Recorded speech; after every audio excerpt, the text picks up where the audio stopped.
গরমের মধ্যে কিছুই খেতে ভালো লাগে না, তাই আজকে সবাই মিলে একসাথে বুদ্ধি করেছি যে গাছের থেকে আম পেড়ে ভর্তা বানিয়ে তারপর খাবো।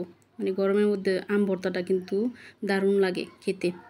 আপনারা সবাইকে কেমন পছন্দ করেন জানি না, কিন্তু আমরা পছন্দ করি, তাই আজকে আমের ভর্তা বানাবো সবাই মিলে একসাথে।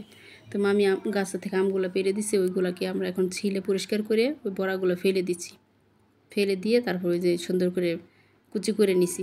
এইভাবে কুচি করে ভর্তা বানিয়ে খেলে কিন্তু দাঁতে টক হয় না, দাঁত বেশি টক লাগে না, তাই এইভাবেই আমরা ভর্তা বানিয়ে খাই।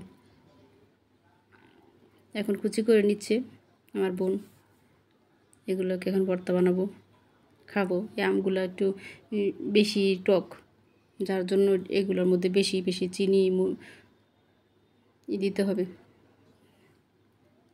এখানে আমার নানি শুয়ে শুয়ে দেখছে আমরা কী করেছি, আর শুয়ে শুয়ে বলেছে যে আমগুলো পারছো কেন, এগুলো বড় হইলে পাকতো।